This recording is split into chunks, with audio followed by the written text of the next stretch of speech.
오늘 사도행전 19장은 바울의 3차 전도 여행 중에 발생한 에베소에서의 일입니다. 특별히 에베소에 와서 바울이 복음을 전할 때에 아볼로라는 사람이 고린도에 있다가 이 바울에게서 뭔가 해결책을 받기 위해서 바울을 보러 오는 장면이 있습니다. 사실 아볼로는 바울의 고린도 교회의 후임자 이렇게 우리가 잘 알고 있지 않습니까? 그리고 아볼로가 이 에베소에 와서 바울을 만난 까닭은 이미 글로에의 집 사람이 와서 고린도 교회의 형편을 이야기해 줍니다. 고린도 교회가 분파가 생기고 뿔뿔이 흩어져서 하나님의 뜻을 받들기보다는 자신의 생각들을 주장하면서 서로 갈라져 있는 모습을 듣게 되죠. 아마도 아볼로가 에베소에 와서 이 바울을 만난 까닭은 이에 대한 문제 해결을 받기 위해서 온 것 같습니다. 그리고 그것에 대해서 바울이 조언하고 아볼로를 돌려보내죠. 그리고 그곳에서 편지를 쓰게 되는데 그것이 고린도 전서입니다. 그리고 그 눈물의 편지를 디도 편에서 보내게 되죠. 물론 디도와 다시 드로아에서 만나기로 하지만 디도가 늦어져서 이 바울 일행은 드로아에서 다시 마게도냐 지역으로 넘어가서 빌립보에서 다시 편지를 쓰게 되는, 그래서 고린도 전서와 후서 이렇게 우리는 두 편으로 알고 있지만 실제로는 이게 세 개의 편지로 이루어진 것, 세 개의 편지로 이루어졌죠. 그래서 고린도 전서의 일부분은 에베소에 쓰고 다른 일부분은 빌립보에서 썼다라고 우리가 알고 있습니다. 오늘 아볼로가 에베소에 있는 바울에게 와서 제자들을 만나는데 그 제자들이 말합니다. 너희가 믿을 때에 성령을 받았느냐? 그랬더니 그들이 이야기하기에 자기네들은 성령이 계심도 듣지 못하였다 이렇게 기록하고 있죠. 그러면 너희가 무슨 세례를 받았느냐 했더니 세례 요한의 세례를 받았다 이렇게 이야기합니다. 그들이 받은 것은 죄사함의 그 세례를 받은 것인데, 그리고 세례 요한이 그 세례를 베풀면서 이후에 한 사람이 오시는데, 한 분이 오시는데 그를 믿으라, 그가 자신보다 더 큰 세례를 베풀고 또 인류를 구원할 자임을 예비하게 되죠. 그래서 그곳에서 받은 세례가 주 예수의 이름으로 준 그 세례를 받았다고 이야기합니다. 그런데 다시 바울이 그들에게 안수해서 그곳에서 성령이 임하는, 그리고 방언도 하고 예언도 하는 귀한 경험이 일어나게 되죠. 이렇게 그들에게 있어서 방언하고 예언하는 것들은 예사로운 것이 아니었습니다. 그래서 많은 사람들이 이런 된 일들을 놓고 바울 사도가 이 사람이 정말 대단한 사람인가 보다, 뭔가 영적인 능력이 있는가 보다 이렇게 생각하고 사람들이 몰려오게 되죠. 그리고 바울이 에베소에 있는 그 두란노 서원에서 강론을 하게 됩니다. 그래서 날마다 그곳에서 석 달 동안 예수 그리스도를 전하게 되죠. 그리고 거기에 많은 사람들이 와서 하나님의 말씀을, 주의 말씀을 들었다 이렇게 표현되어 있습니다. 그리고 하나님이 바울의 손으로 놀라운 능력을 행하게 하시고 그 일들이 있자 어떤 사람들이 생겨났냐면 바울의 몸에서 손수건이나 앞치마를 가져다가 병든 사람에게 얹으면 그 병이 떠나고 악귀도 떠나가더라 라고 되어 있어요. 이 장면을 흡사 예수님께서 지나가실 때에 예수님의 옷자락이라도 만지면 병이 나을까 하여 그 예수님의 옷자락을 만져서 병을 고친 그 여인의 이야기와 굉장히 비슷한 내용이죠. 그런데 중요한 것은 바울에게서 능력이 나가기보다는 여기서는 하나님께서 행하시는 거죠. 하나님의 능력을 행하는 거죠. 그런데 이 바울의 몸에서 바울의 몸을 스치거나 아니면 땀 닦은 손수건 또는 뭐 세수하고 나서 닦은 수건 이런 것 하나하나도 또 예를 들어서 뭘 하기 위해서 두른 앞치마 이런 거 하나 수거에 가서 병든 사람에게 얹어도 낫는 역사가 또 귀신이 떠나가는 역사가 있었다라고 하는 거예요. 이쯤 되면 뭐 사람들이 이 바울에 대해서 그 전도 여행 중에 바울과 바나바를 수스와 헤르메스라고 표현했었잖아요.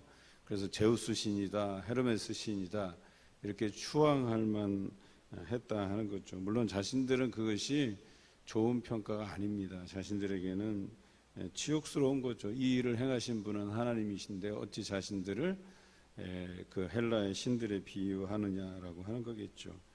그런데 여기에서 이런 일들을 보고 유대의 한 제사장과 제사장 스게와의 7 아들도 이 일들을 보니까 좀 신기한 거예요. 근데 자신들은 예수 그리스도를 믿지도 않으면서 그냥 예수 이름으로 막 선포하고 악귀 들린 사람들을 그 사람들에게서 귀신을 쫓으려고 하는 무모한 짓을 하게 되죠. 그때 악귀 들린 사람이 어떻게 이야기하냐면 내가 예수도 알고 바울도 알거니와 너는 누구냐라고 하면서 그 악귀 들린 사람에게서 귀신이 나와서 이 스게와의 7 아들에게 뛰어올라서 그들을 제압하는 놀라운 사건이 벌어지죠. 실제로 저는 이제 귀신 쫓는 축기 현장에서 뭐 그런 이야기들도 많이 들었어요. 그러니까 섣불리 믿음도 없으면서 자기가 예수 그리스도에 대한 확신도 없으면서 뭔가 사람들이 안수하고 귀신이 떠나가고 이런 집회 현장에서 자기도 좀 해보려고 물론 제가 이걸 간증으로 들었었는데 그러니까 그분이 목회자였는지 평신도인지 제가 기억이 잘 안 나지만 자기도 흉내 내려고 그 귀신 들린 사람한테 손을 얹었다가 귀신이 자기 손끝에 딱 매달려갖고 자기가 그것에 대해서 어쩔 줄 몰라 하는 그런 간증도 제가 들은 적이 있어요. 오늘 딱 그 꼴이에요. 예수 그리스도에 대한 믿음도 없으면서 그 바울이 행한 것들을 자기도 해보려고 예수님의 이름을 빌어서 하지만 결과적으로 그 악귀에 자기가 눌려버리는 사건이 일어난 거죠. 이 사건을 보고 에베소에 사는 유대인이나 헬라인이나 모든 사람들이 다 예수의 이름을 알고 두려워하고 그분의 이름을 높였다라고 성경을 기록하고 있습니다.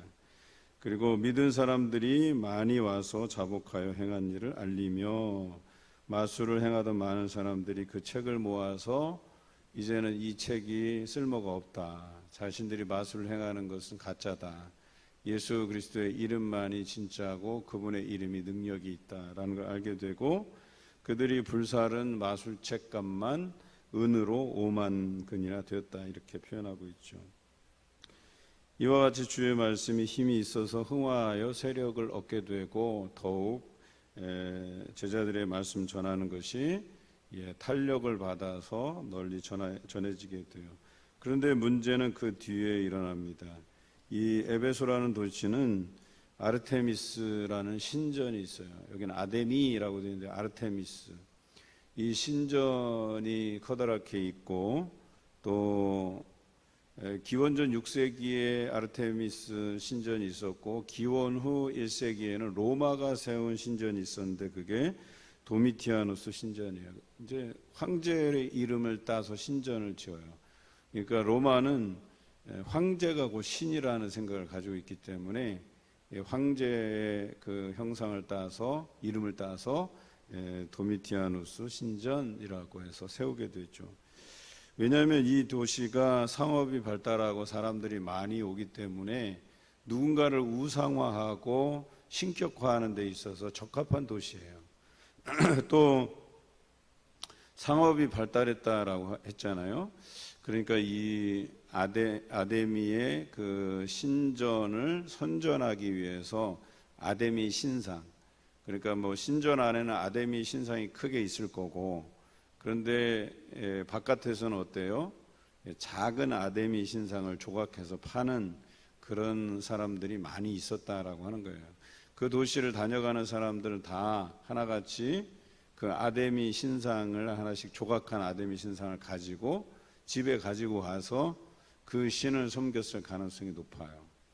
여러분, 파리에 가면 에펠탑이 유명하잖아요. 그런데 에펠탑 그거 자체를 가져갈 수 없으니까 그 아쉬운 마음에 가면서 뭘 사요? 그 에펠탑 요만한 철제 모양으로 된 그 에펠탑을 갖다 사가지고 가잖아요. 뭐 처음에는 1달러에 몇 개 하다가 나중에 막 떠리로 막 팔고 그러거든요. 똑같은 거예요. 이 장사치들이 아데미 신상을 조각해서 그걸 파는 것으로 자신들의 업을 삼았던 거예요. 그리고 이것이 잘 되었다라고 성경은 기록하고 있어요. 그런데 바울이 와서 난데없이 당신들이 가지고 가는 그 아데미는 신이 아니다 이거예요.